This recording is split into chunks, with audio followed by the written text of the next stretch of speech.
Se inscreva no canal e clica no gostei. Aldous Huxley Admirável Mundo Novo 16. Escute. Começou, mas sua frase terminou prematuramente num guincho. O selvagem segurara-o pela gola, suspendera-o por cima da cadeira e, com uma sonora bofetada, fizeram-o sair berrando. Seus gritos chamaram a atenção da enfermeira-chefe, que acudiu em socorro. O que o senhor fez com ele? Perguntou enfurecida. Não admito que bata nas crianças. Pois então afaste-as desta cama. A voz do selvagem tremia de indignação. Afinal, o que estão fazendo aqui esses fedelhos repugnantes? É uma vergonha. Vergonha? Mas o que é que o senhor quer dizer com isso? Estão sendo condicionados para a morte. E vou lhe dizer uma coisa, continuou, advertindo com truculência traço. Se o descubro outra vez perturbando o condicionamento deles, chamo os carregadores e mando pô-lo na rua. O selvagem levantou-se e deu 2 passos em direção a ela. Seus movimentos e a expressão do seu rosto eram tão ameaçadores que a enfermeira recuou, aterrorizada. Com grande esforço ele se conteve e, sem dizer uma palavra, voltou e sentou-se novamente junto à cama. Tranquilizada, mas com uma dignidade um tanto estridente e incerta, a enfermeira insistiu. Eu avisei, portanto, tenha cuidado. Mesmo assim, ela afastou os gêmeos mais curiosos e os fez entrar no brinquedo de zipfurão que uma de suas colegas organizara na outra extremidade da sala. Pode ir agora tomar sua xícara de solução de cafeína, minha cara, disse para a outra enfermeira. O exercício da autoridade restabeleceu sua autoconfiança e fez-lhe bem. Vamos, crianças, chamou. Linda se agitara, inquieta, abrir os olhos um instante, lançar um olhar vago em redor, e mais uma vez adormecera. Sentada ao seu lado, o selvagem esforçou-se por retornar ao estado de espírito anterior. A, B, C, vitamina D, repetia a si mesmo, como se essas palavras fossem um sortilégio capaz de chamar à vida um passado morto. Mas o sortilégio não produziu efeito. Obstinadamente, as belas recordações recusavam-se a aparecer. Houve apenas uma ressurreição detestável de ciúmes, fealdades e desgraças. O pé sujo do sangue que escorria de seu ombro cortado e Linda horrendamente adormecida, enquanto as moscas zumbiam em roda do mescal derramado no chão ao lado da cama, e os garotos gritando aqueles nomes quando ela passava. Não. Fechou os olhos, sacudiu a cabeça numa negação vigorosa dessas recordações. A, B, C, vitamina D. Procurou pensar nos momentos em que ele se aninhava no colo de Linda, em que ela o envolvia em seus braços e cantava, sem cessar, embalando-o para o fazer dormir. A, B, C, vitamina D. Vitamina D, vitamina D.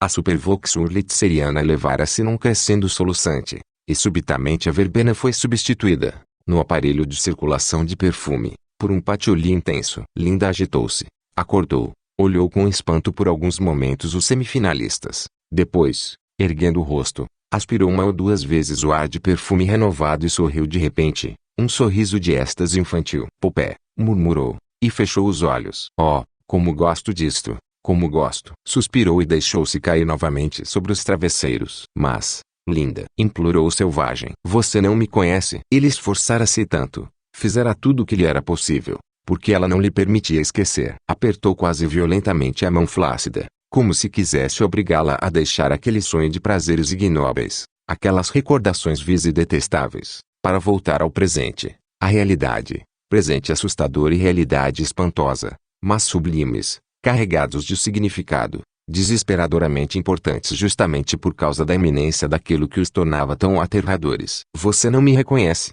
Linda? Recebeu em resposta a uma ligeira pressão da mão. As lágrimas vieram-lhe aos olhos. Inclinou-se sobre ela e beijou-a. Ela moveu os lábios. Popé, murmurou de novo, e ele teve a sensação de que lhe atiravam ao rosto um balde de imundícies. A cólera ferveu subitamente nele. Contrariada pela segunda vez, a paixão de sua dor achou outra válvula, transformou em paixão de atormentada raiva. Mas eu sou John, gritou. Eu sou John. Na sua dor enfurecida, agarrou-o pelos ombros e sacudiu-a. Os olhos de Linda abriram-se com um adejar de pálpebras. Ela viu-o, reconheceu-o, John.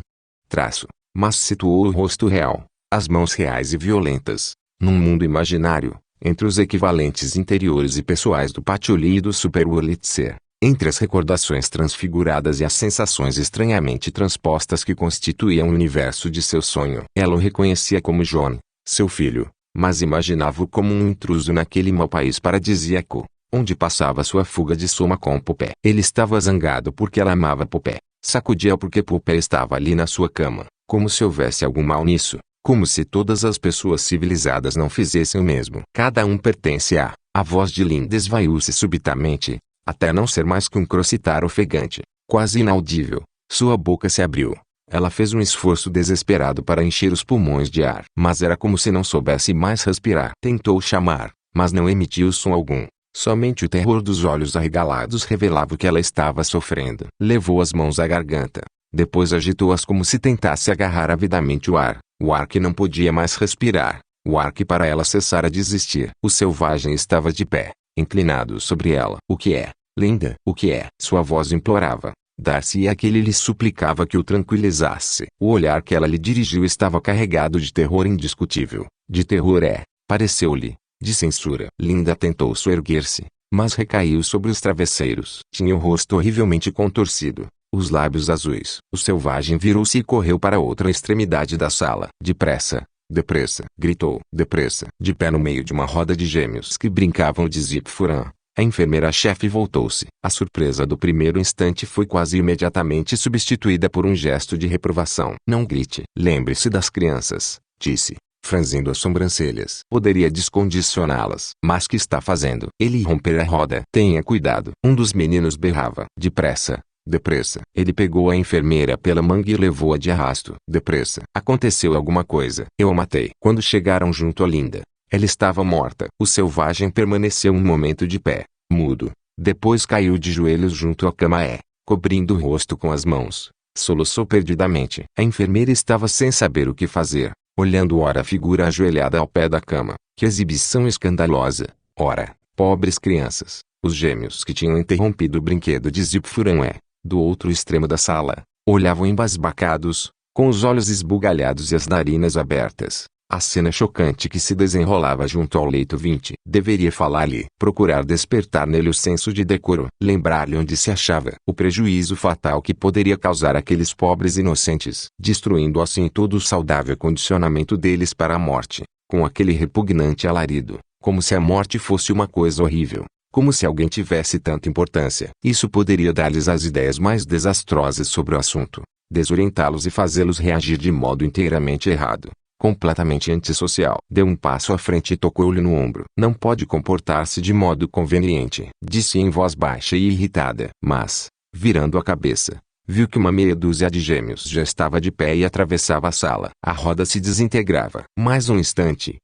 Não. O risco era demasiadamente grande. O grupo inteiro poderia ficar retardado 6 ou 7 meses no seu condicionamento. Ela voltou correndo para seus pupilos em perigo. Vamos. Quem é que quer uma bomba de chocolate? Perguntou, em voz forte e alegre. Eu. Berrou em coro todo o grupo Bokanovski. O leito 20 estava completamente esquecido. Oh, Deus! Deus! Deus! Repetia consigo mesmo o selvagem. No caos de dor e de remorso que lhe enchia o espírito, era a sua única palavra articulada. Deus! Sussurrou audivelmente. Deus! O que é que ele está dizendo? Perguntou uma voz muito próxima, distinta e penetrante, através do cheirear do Super-Wurlitzer. O selvagem teve um sobressalto violento descobrindo o rosto, olhou em redor. 5 gêmeos vestidos de caque, cada um segurando na mão direita a ponta de uma bomba de chocolate, os rostos idênticos diversamente lambuzados, estavam em linha, a fitá-lo de olhos esbugalhados. Cruzaram seus olhares com o dele e arreganharam os dentes ao mesmo tempo. Um deles apontou com o doce.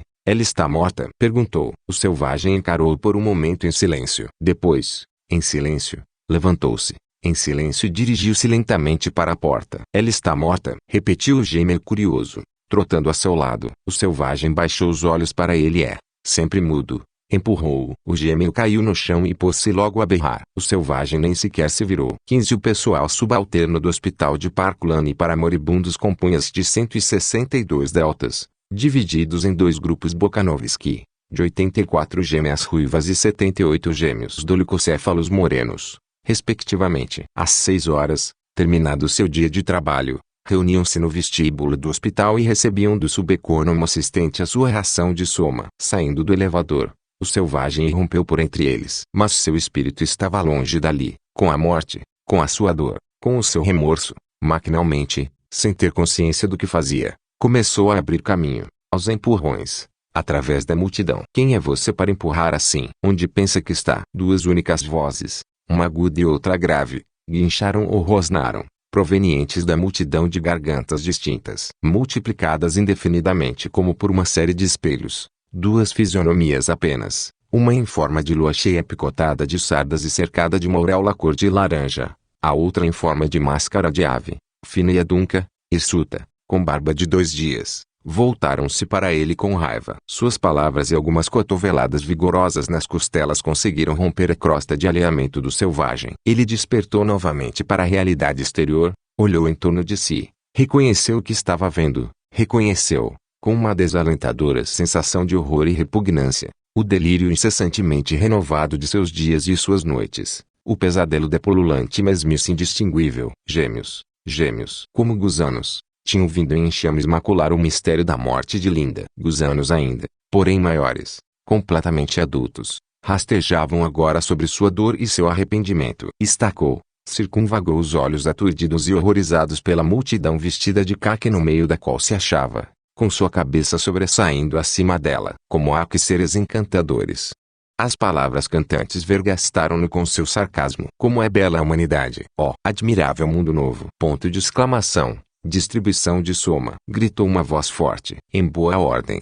Por favor, apressem-se. Vocês aí. Uma porta se abrira. Uma mesa e uma cadeira haviam sido trazidas para o vestíbulo. A voz era de um jovem alfadez envolto, que entrara com uma pequena caixa preta de ferro. Um murmúrio de satisfação correu entre os gêmeos à espera. Esqueceram completamente o selvagem. Sua atenção se concentrava agora na caixa que o rapaz colocara sobre a mesa e que estava abrindo. A tampa foi levantada. Fizeram simultaneamente os 162, como se estivessem assistindo a fogos de artifício. O jovem tirou da caixa um punhado de caixinhas de comprimidos. Agora, disse em tom peremptório, façam o favor de aproximar-se. Um de cada vez e nada de empurrões. Um por um, e sem atropelos. Os gêmeos adiantaram-se. Primeiro, 2 homens. Depois, uma mulher. O seguir, outro homem. Logo após, 3 mulheres. Depois, o selvagem permanecia ali, contemplando a cena. Ó, admirável mundo novo! Ó, admirável mundo novo! Em seu espírito, as palavras cantantes pareciam ter mudado de tom. Elas lhe haviam escarnecido na sua dor e no seu remorso. Haviam-lhe escarnecido, e com que horrendo acento de zombaria cínica. Rindo como demônios, elas tinham insistido sobre a sordidez ignóbil, a fealdade nauseante daquele pesadelo. Agora, de repente, elas clarinavam um chamado às armas. Ó, admirável mundo novo! Miranda proclamava a possibilidade da beleza, a possibilidade de transformar até mesmo aquele pesadelo em algo de magnífico e nobre. Ó, admirável mundo novo! Era um desafio, uma ordem. Não empurrem, bradou o subecônomo assistente, furioso. Fechou com estrépito a tampa da caixa. Suspendo a distribuição se vocês não se portarem bem. Os deltas murmuraram, empurraram-se um pouco uns aos outros, depois ficaram quietos. A ameaça fora eficaz. A privação de soma, espantosa ideia. Assim está melhor, disse o jovem. Reabriu a caixa. Linda fora uma escrava. Linda morrera. Outros, pelo menos, viveriam livres e a beleza brilharia sobre o mundo. Era uma reparação, um dever.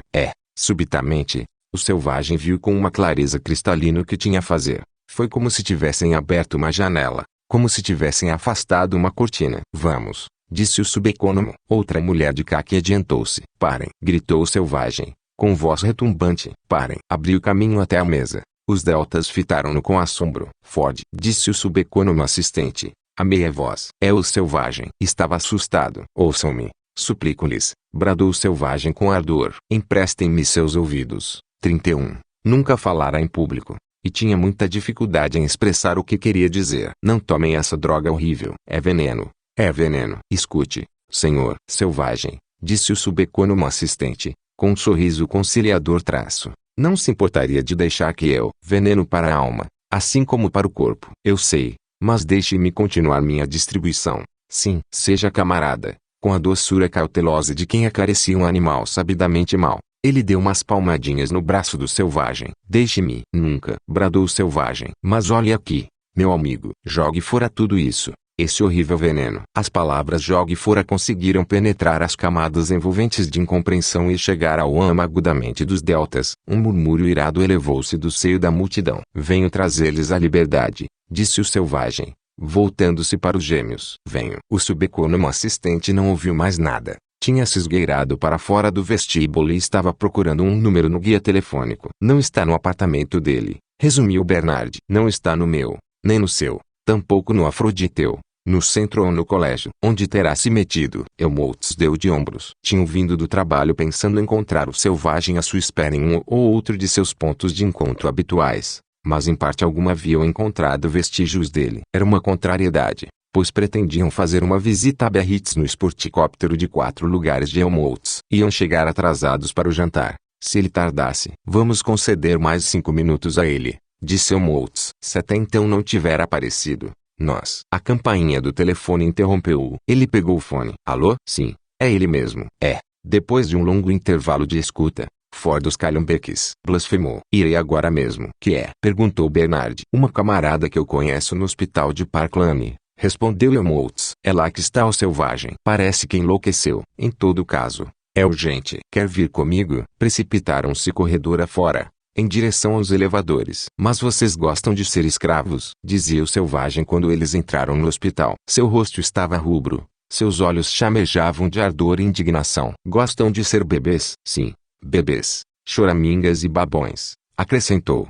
exasperado com aquela estupidez bestial, a ponto de lançar injúrias contra os que viera salvar. As injúrias escorregavam sobre a crosta espessa de estupidez. Eles o encaravam com uma expressão atônita de ressentimento embrutecido e sombrio. Sim, babões, vociferou o selvagem. A dor e o remorso, a compaixão e o dever, tudo estava agora esquecido e de algum modo absorvido num ódio intenso e irresistível àqueles monstros menos que humanos. Vocês não querem ser livres, ser homens. Sequer compreendem o que significa ser homem, o que é liberdade. A raiva tornava um orador fluente. As palavras ocorriam-lhe com facilidade, jorravam. Não compreendem, insistiu, mas não obteve resposta. Pois bem, então, prosseguiu em tom feroz traço, então eu vou ensiná-los, vou obrigá-los a ser livres, queiram ou não queiram. Abrindo uma janela que o dava para o pátio interno do hospital, pôs-se a atirar para fora, aos punhados, as caixinhas de comprimidos de soma. Por um instante, a multidão caque ficou muda, petrificada de assombro e horror diante do espetáculo daquele sacrilégio inaudito. Ele está louco, murmurou Bernard, com os olhos arregalados. Vão matá-lo. Vão. Um grande grito se elevou subitamente do meio da multidão. Uma onda de movimento impeliu-a, ameaçadora, para o lado do selvagem. Que Ford ajude, disse Bernard, e desviou os olhos. Ford ajuda quem ajuda a si mesmo. Com uma risada, uma verdadeira risada de exultação, Helmholtz Watson abriu caminho através da turba. Livres, livres, bradava o selvagem, e com uma das mãos continuava a atirar o somo ao pátio, enquanto, com a outra, esmurrava os rostos indistinguíveis de seus assaltantes. Livres. E eis que, de súbito, aparece Helmholtz a seu lado. Meu bom Helmholtz, também esmurrando. Enfim, homens. Nos intervalos, também atirando veneno pela janela a mãos cheias. Sim, homens. Homens. E acabara-se o veneno. Ele ergueu a caixa e mostrou-lhes o interior vazio e negro. Vocês são livres. Urrando, os deltas avançaram com furor redobrado. Hesitante, conservando-se à margem da batalha, Bernard pensou, eles estão perdidos. Movido por um impulso repentino, correu para a frente em seu auxílio, depois reconsiderou e deteve-se. Envergonhado, avançou novamente, reconsiderou outra vez, e ali estava numa agonia de indecisão humilhada, pensando que eles poderiam ser mortos se não os ajudasse e que ele se expunha a sofrer o mesmo fim se o fizesse. Quando, Ford seja louvado, com os olhos redondos e o focinho de porco das máscaras antigás, os policiais irromperam no local. Bernard precipitou-se ao encontro deles, agitou os braços. Aquilo já era ação. Ele estava fazendo alguma coisa. Bradou várias vezes socorro, cada vez mais alto para se dar a ilusão de que era útil. Socorro, socorro, socorro. Os policiais arredaram-no do caminho e continuaram o seu trabalho. 3 homens, que traziam pulverizadores presos aos ombros por correias, espalharam no ar densas nuvens de vapores de soma. 2 outros trataram de fazer funcionar a caixa de música sintética portátil. Munidos de pistolas de água carregadas com um anestésico poderoso, outros 4 abriram caminho no meio da multidão e punham metodicamente fora de combate, com jatos sucessivos, os combatentes mais ferozes. Depressa, depressa, berrava Bernard. Eles serão mortos se vocês não se apressarem. Eles. Irritado com a sua tagarelice, um dos policiais disparara sobre ele a pistola de água. Bernard ficou de pé 1 ou 2 segundos, bamboleando-se como um ébrio sobre pernas que pareciam ter perdido os ossos, os tendões, os músculos, transformando-se em meros bastões de gelatina por fim, nem mesmo em gelatina, em água, desabou no chão como uma massa. Subitamente, da caixa de música sintética, uma voz começou a falar. A voz da razão, a voz da benevolência. O cilindro girava com o discurso sintético número 2, força média, contra motins, brotado do fundo de um coração inexistente. Meus amigos, dizia a voz, num tom tão patético, com uma nota de censura tão infinitamente terna, que, por trás de suas máscaras antigás, os olhos dos próprios policiais instantaneamente se marejaram de lágrimas. Que significa tudo isto? Por que não são todos felizes e bons uns com os outros? Felizes e bons, repetiu a voz. Em paz, em paz. A voz tremeu, desceu a um murmúrio e expirou por um momento. Oh, como desejo que vocês sejam felizes, recomeçou, com ardente sinceridade. Como desejo que vocês sejam bons. Peço-lhes, por favor, sejam bons. Ao fim de 2 minutos, a voz e os vapores de soma tinham produzido seu efeito. Em lágrimas, os deltas abraçavam-se e beijavam-se, em grupos de meia dúzia de gêmeos unidos em um largo abraço. Até mesmo Helmholtz e o selvagem estavam a ponto de chorar. Nova provisão de caixinhas de comprimidos foi trazida do almoxarifado. Fez-se às pressas uma nova distribuição ao som das despedidas abaritonadas e expressivamente afetuosas da voz, os gêmeos dispersaram-se, soluçando como se seus corações estivessem prestes a romper-se. Adeus, meus caros amigos, meus caríssimos amigos, Forus Guarde. Adeus, meus caros amigos, meus caríssimos amigos, Forus Guarde. Adeus, meus caros amigos, meus. Depois que o último delta se retirara, o policial desligou a corrente. A voz angelical silenciou. Os senhores estão dispostos a vir por bem? Perguntou o sargento. Ou será preciso que os anestesiemos? Apontou ameaçadoramente a pistola de água. Oh, nós iremos por bem, respondeu o selvagem, estancando alternadamente um lábio partido, o pescoço arranhado e a mão esquerda mordida. Final da parte 16.